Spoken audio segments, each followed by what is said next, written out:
In 2025, I had the honor to speak at the Bansko Nomad Fest. I talked about the 3 most common shadow patterns I found in digital nomads. And also I shared 3 tools that helped you to start with this journey of shadow work. So what exactly is shadow work? You will find this in the talk. So our next speaker now is Susie. Susie shared a couple of fun facts that I love. So she loves fantasy and she loves anime. She plays Magic the Gathering card game. And she really wants a dragon. Hands up, who wants a dragon? I feel like everyone needs a dragon in their life, right? So please welcome Susie to the stage.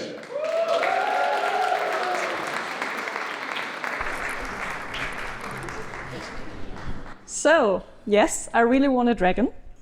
Oh yeah. And as I saw, you also want to have a dragon. That's awesome. And my speech today has kind of something to do with dragons, not directly, but maybe a different story.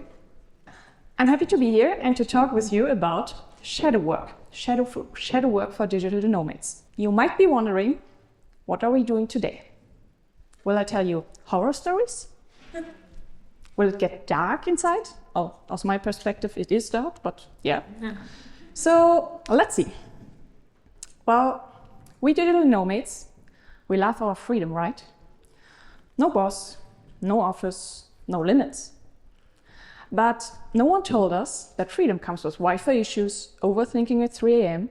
and the occasional existential crisis. So let's talk about that last one. Picture this. You're in Bali. The sun is setting. You've got a coconut in one hand and your laptop in the other.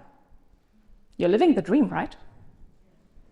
But inside, you feel disconnected, maybe a little anxious. Something is missing, but you can't quite name what it is. So, some nomads seem to have the business success, the freedom, the income, the lifestyle. But others have the opposite struggle.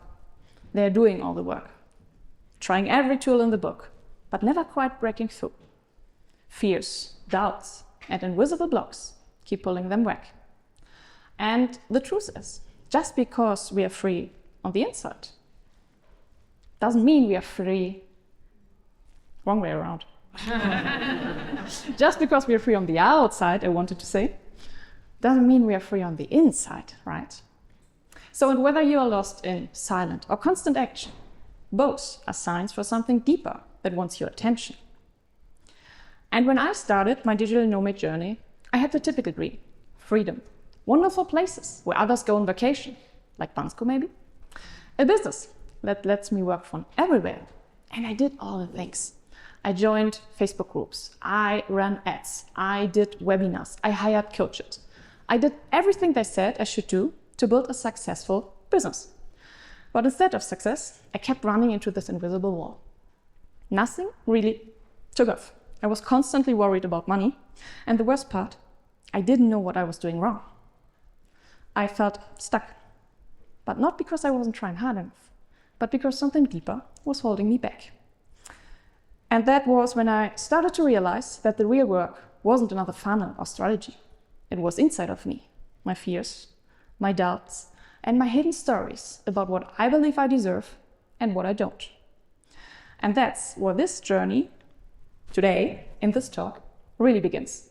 The one that's less about hopping borders and more about exploring the parts of ourselves we usually try to leave behind. And maybe, if you look closely, you'll find little stories, little pieces of your own story too. Because no matter how different our past looks on the outside, deep down, we are carrying the same invisible struggles. If you strip away the Instagram filter, the curated success stories, the new adventures, you'll find it's the same for almost all of us. Behind the palm trees and co-working selfies, there's often a quieter story. The loneliness nobody posts about, the fear of not being good enough, the pressure to keep hustling when we don't feel like, the constant self-doubt that whispers, am I really cut out for this? The fear that maybe we are still not enough, even if we have the life we dreamed of. But that's not failure, that's human. And it's not that freedom isn't real, it's just that real freedom starts inside. And that's where shadow work comes in. So, what exactly is shadow work then? Let me show you something. Imagine this is your shadow. Not the spooky kind, but the backpack you've been carrying for years. Every time someone told you, don't be so sensitive, stop crying, be strong, you took a piece of your part, of your heart, of yourself, and stuffed it in there. Every time you were too afraid to speak up, or too angry, or too different, you packed it. Because you had to. Because it was safer to hide it than to be rejected. And so we start stuffing away the messy things. Our anger, our fears, our sensitivity, our shame, and even our brilliance. Everything that doesn't seem welcome in the world around us. And over time, that backpack got full and heavy. It weighs us down in ways we don't even realize, in our relationships, in our business, in our ability to feel truly free. So, what are we doing now? Because the thing is, that backpack, we got so used to carry it that we forgot it's even there. And suddenly, we find ourselves stuck, overwhelmed, burned out, anxious, overachieving, undervaluing, hustling. But it's not because something is wrong with us. It's because of the stuff in there. It's not gone. It's waiting to be seen. And that's what shadow work is. It's not fighting, it's not fixing. It's unpacking. Gently, honestly, courageously. Shadow work is a process of unpack that backpack, of pulling out those rejected parts, to look at them with curiosity instead of fear, and gently integrating them back into who we are. So, shadow work is to see the parts of ourselves we usually try to leave behind. And that was a backpack version. If we unpack it in psychological terms, shadow work means becoming aware of the parts of ourselves we've rejected or hidden, and learning to meet them with curiosity instead of judgment. It's not about fixing something broken, but reconnecting with what we've cut out in order to feel whole again. Okay. But who am I to talk about this topic? Well, one part you already know. I've been a digital nomad for the past 3 years. I've lived the dream, but also the messiness, the fears, the feeling of disconnection, the financial struggle. In addition, I'm a coach, trained in NLP, hypnosis, and shadow work. And over the last years, I've guided more than 100 people in over 1,000 coaching sessions into their fears, their patterns, their shadows. But not just into them, we walk through it together to come out at the other side with more compassion, more clarity, more of themselves. So over the time, I've seen a lot of backpacks. And although all look different, many of them are carrying the same things. And that's why I want to share with you the 3 most common shadows I've found in digital nomads. And maybe you'll recognize yourself in one of them, or 2, or all 3. But before we start with this, these archetypes you will not find in a psychology textbook. I totally made them up. But based on years of coaching and people watching in cafes all over the world, they're scarily accurate. So let's start. We have the escape artist, the overachiever, and the lone wolf. All right, the escape artist. Always on the move, afraid to stop and feel. They're always planning the next trip, the next city, before they've really unpacked their backpack. 5 countries in 6 months and already planning the next one. They are spontaneous, adventurous, always chasing something new. And they say things like, I'm not meant to stay in one place. I get bored easily. I love freedom too much to settle. And yes, it looks like freedom. But underneath, there's often something else. a fear of stillness, a fear of what might surface when the noise quiets down. Because stillness creates space. Space for feelings like sadness, loneliness, disorientation, restlessness. It creates space for old wounds, for shadows. And those feelings, they once felt too big, too much, too painful. They've learned early on, staying still means feeling, and feeling wasn't safe. So they keep moving, because moving feels like control. But deep down, they're exhausted, restless, never quite arriving anywhere. And yet, what they're really longing for is not the next destination. It's to feel safe, staying where they are, being who they are. So the question isn't, where are you going next? It's what are you afraid you'd have to feel if you stop moving, if you stop running? Okay, let's move to the second one, the overachiever, where self-worth equals success and hustling becomes a coping mechanism. So this one left the 9 to 5, but accidentally recreated the same pressure, just with better weather and more WhatsApp groups. They're always producing, creating, launching, optimizing. They know their KPIs. They have to-do lists for their to-do lists. Their day starts with I should, it ends with I didn't do enough. They say things like, I just want to make it work. I relax once I hit my next goal. And it's not about the money, it's about freedom. But inside, it's never enough. Not because they're greedy, but because every quiet moment feels like failure. Every quiet moment is filled with the pressure to do more, to be more, to earn more. So, for the overachiever, success is a survival strategy. It's not just a business goal. And the thing is, when the things get quiet, a different voice comes in. The one that whispers, you're falling behind. You're not doing enough. You're not good enough. So, somewhere deep down they've learned, if I don't achieve, I don't matter. Rest is lazy. Rest is failure. So they keep going, burning out silently, secretly terrified of what would happen if they stopped. Because in the shadow, it's worthlessness, producing the fear of failure that saves you of having to confront it. The fear that without proving I have no worth, that if the business fails, I fail as a person.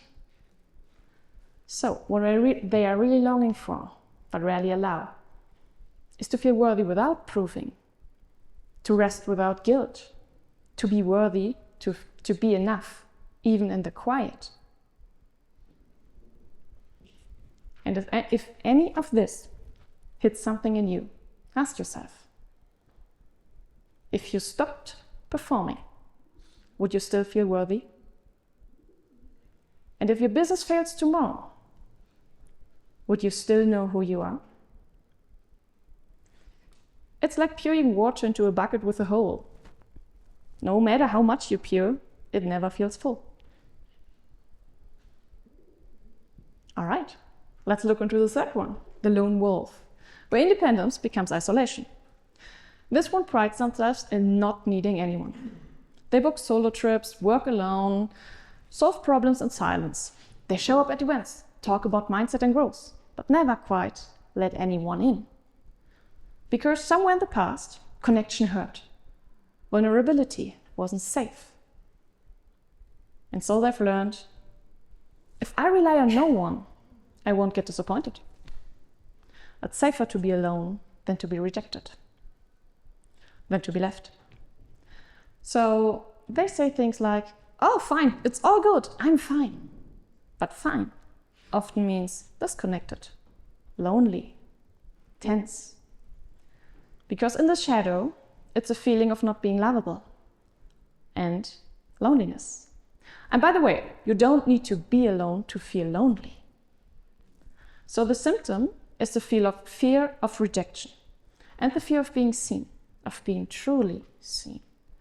And so they isolate themselves, not because they don't want love, but because they once learned that love hurts. What they deeply want is to be held, to be supported, to not always be the strong one. But first, they need to believe that letting someone in won't destroy them.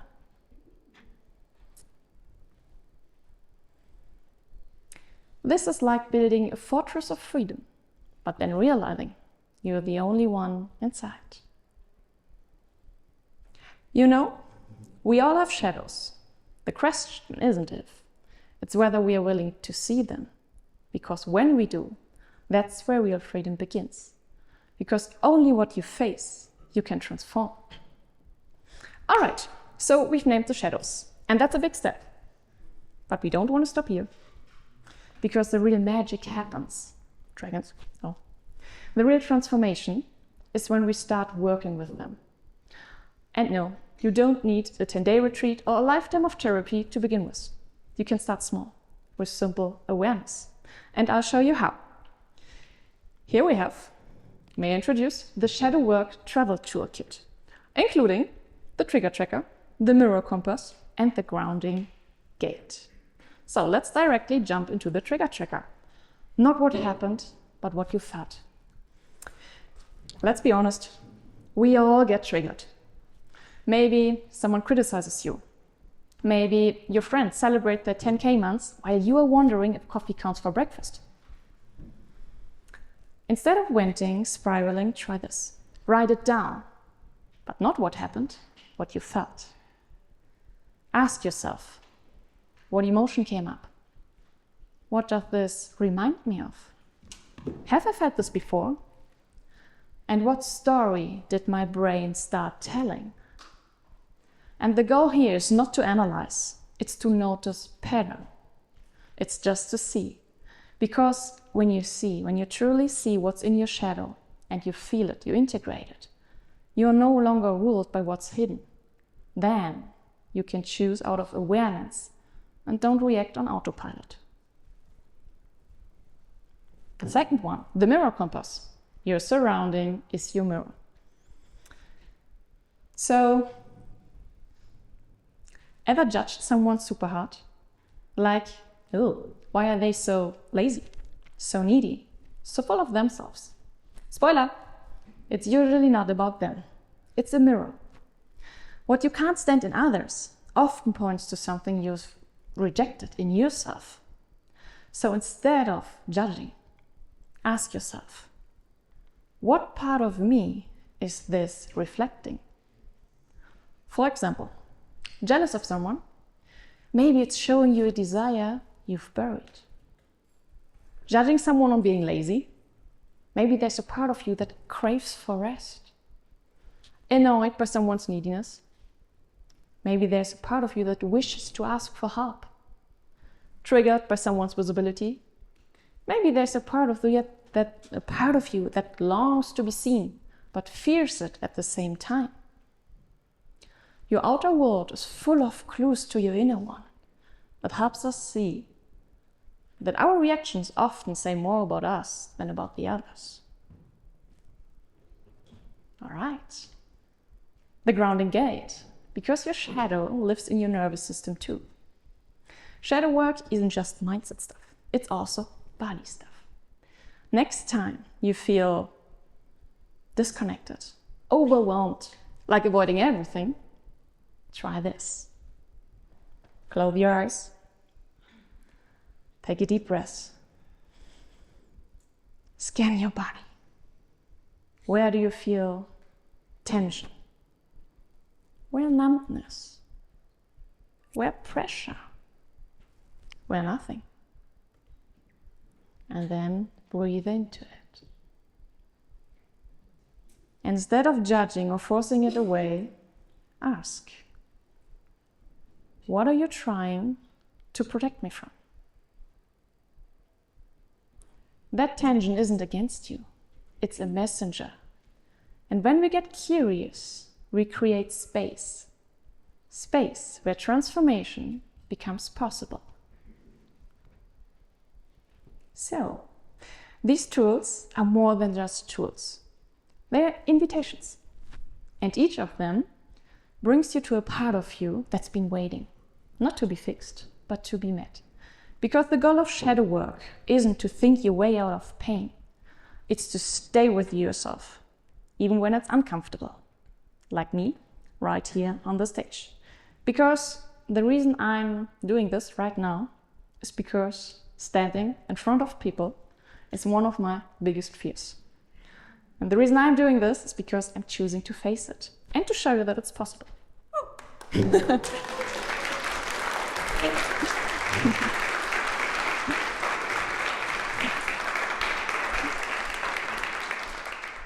Thank you. All right. Yes, to stay with yourself. So we have to stay with ourselves even when it's uncomfortable, because that is how we shift. Not by analyzing ourselves into oblivion, but by staying with ourselves to meet what we've rejected before, to see it and then integrate it. Because shadow work starts with awareness, and with that awareness, we create choice. Instead of reacting, you respond. Instead of judging, you get curious, and you stop running from parts of yourself. And that changes everything. Not overnight, but from the inside out. Okay, but shadow work doesn't stop when this talks end. In fact, it's just beginning. That's why I created a little gift for you, a digital shadow journal with reflection prompts, tools, and space, with parts of you that matter most. You'll get the QR code at the very end, so you can take it with you wherever you go, because your shadow travels with you, and so does your power. But before we come to an end, and I hope I have the time, I would love to guide you through a short inner experience. But I will run over the time if I do this now. So I will ask you, will you hear it? Do you want to hear it? Or okay. Oh, good. Okay. Then this is space for you to meet the parts of you that matter most. No pressure, just you, your breath, and maybe a part of you that's ready to be seen. So if you feel safe, close your eyes. Close your eyes and imagine yourself walking. Not in a rush, not with a destination, just walking. Maybe on a quiet forest path or a beach at sunset, or a familiar place that feels safe. You've got your backpack on, the one you always carry, not the one with your laptop and chargers, the other. The one filled with all the things you've been carrying for years. Fears, doubts, memories, beliefs. Parts of you never knew where to put. As you walk, you notice someone ahead, or maybe behind. They look familiar. It's a part of you. One you've pushed away. One you've forgotten. Or maybe one you've judged. And for a moment, you stop. You look at them. Maybe they're younger. Maybe angry or sad. Maybe just tired.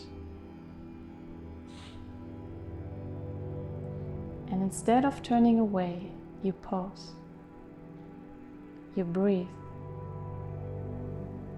And you invite them to walk beside you.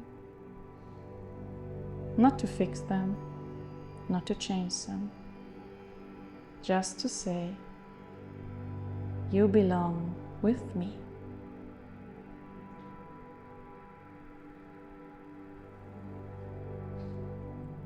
As I walk beside you, something shifts. Maybe the weight of your backpack changes. Maybe it feels just a little lighter. Not because you left something behind, but because you brought something back in. Because what you've been carrying wasn't your burden. It was your strength, waiting to come home.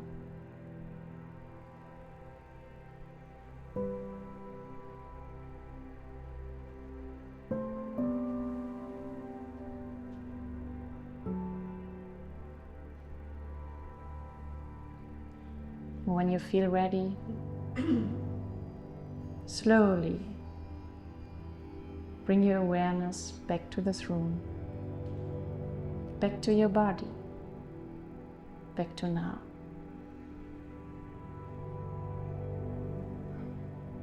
Take one last deep breath.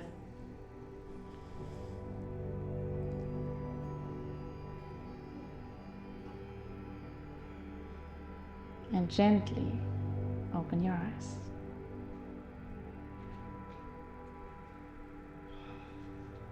Welcome back. So, shadow work isn't about fixing yourself. It's about walking with the parts of you once left behind. It's not about being fearless, but about being whole. Not about having it all together, but to walk with all of you. Even the scary, the messy, the too much, the not enough parts. And to help you keep going on this journey, I created this little gift for you. So you can take it with you and let it be your pocket mirror, your quiet reminder.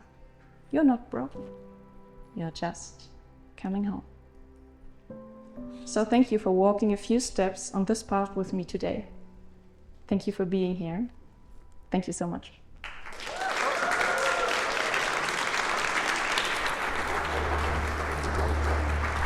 Yeah. I think I can say that it's probably one of the most powerful talks we've had on the stage so far. Thank you so much, Susie. Thank you. Well, let's jump over some Q&A if you're in the mood to ask some questions. What was your feeling like when you were taking everyone through that exercise at the end? Like calming down. Like coming out? It was lovely to see. We have one question that's popped up.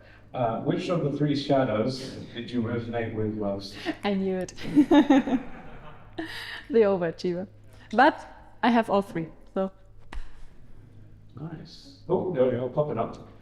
Regarding the escape artist, what if booking that flight helps you being unstuck by changing places, feeling different smells and meeting people that potentially can help in your life? It's not all black and white. That's totally true. It's not about black and white, and it's not about if you are traveling a lot and fast that you are always hiding from your shadow or some unresolved issues or emotional or anything. It can be, it don't have to. And the goal is, or the challenge, to notice what we are up to, what is going on inside us. I mean, I'm traveling by myself, so traveling is a cool stuff, cool thing. We learn so many things, and that not necessarily mean that we are running from anything, but we can be aware of it, what we are doing right now. And if we stay still, what comes up? And that will be your answer. Can we have a mix or a combination of those three shadows? Of course. Like I said, I have every three in me, in myself. The most for myself is the overachiever, and so it can differ. But yeah, simply yes. Let's ask maybe two more questions. Let's go for, what if a lone wolf has a close-knit friends back home? Could a lone wolf be not so alone?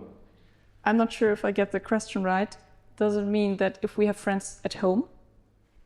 Yeah, let's say that person, I'm taking this, Here, they have close-knit friends at home, close friends, but while they're traveling, they're mostly solo. Yeah, sorry. Yes, can also be. And if we travel alone, that also doesn't mean necessarily that we feel lonely. That's, especially feeling lonely comes from inside. And it doesn't mean that you are alone without people.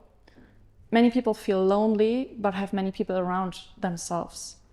So it's about the inner feeling, about how we connect to other people, how we feel connected to other people. That not doesn't necessarily mean that we have to have all the people non-stop around us, if that helps. That's lovely. Let's finish with the last one. Most people avoid facing their shadow out of fear. Can you tell us a little bit about how you push past the fear of diving into deeper work, or what motivated you to do so? Yes, great question. Thank you for that. In short terms, my whole story is about being shy. When I grew up, I was the shyest person you can imagine. I did nothing, asked nobody, was alone. People where I was totally afraid of people and talking in front of people as well. A bit stick together. And at one point, it was after my school time, so I was pretty old.